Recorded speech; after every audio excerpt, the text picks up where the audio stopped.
Morning, everybody. It's 8:45 on Tuesday, and this is your pre-opening comment. The chart on the screen is the S&P, and as you can see, it extended again, actually left a little gap and extended again. It's currently trading on the absolute high, as are the other indexes. The Dow is up 630, the Nasdaq is up 268, and as I said, the S&P is at the high, up 82. We had a bunch of earnings pre-open today. Johnson and Johnson, Truist, Goldman Sachs, Lockheed Martin, and Target all beat. Hasbro and Matson miss. Also, we have part of the Dow move is CRM, Salesforce. Starboard, the activist, has taken a position in the stock, and it's 157 up 10. I was a little concerned yesterday, and I'm still a little concerned on the extremely low volume that yesterday's rally had, as well as the fact that the VIX was only down really a minor amount, down I think 65 cents. So that concerns me when you have a market that moves this extremely on low volume. We'll have to watch and see if it comes in today. If it doesn't, I think it's going to set us up for another pullback. In point of fact, I think we're getting to an area, and I mentioned it on Sunday, and I'll mention it again now. I mentioned it last night. This 3800 to 3775 is an area where I would expect to see some resistance. The high in here happens to be in line with one of the Fibonacci retracement numbers, and the high close, it looks like, is 3803.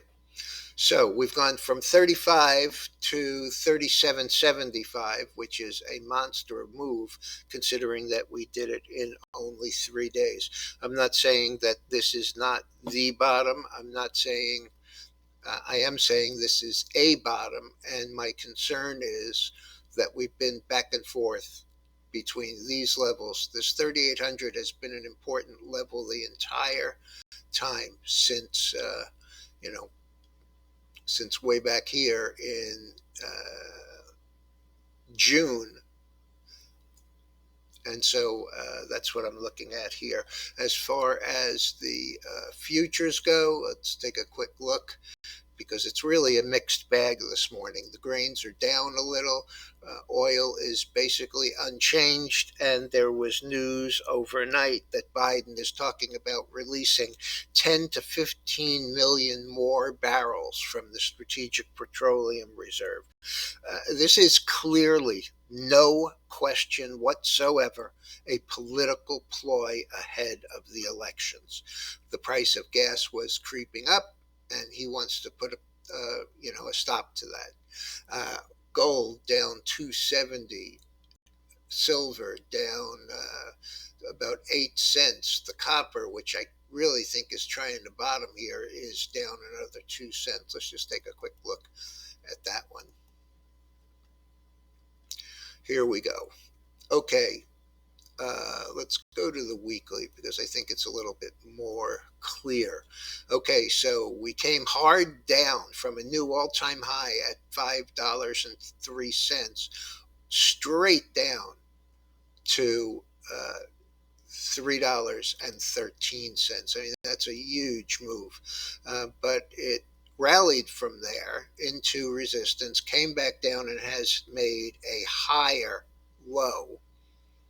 The MACD has crossed to the upside in here, and I think if we drew a line right here, I would say what I'm looking for really is initially a close above 351, let's call it 352, and a confirmation with a close above 369. Okay, let's just go over to see what the rest of the markets are doing. The soft markets are basically unchanged, up 20 cents in cotton, up 80 cents in coffee.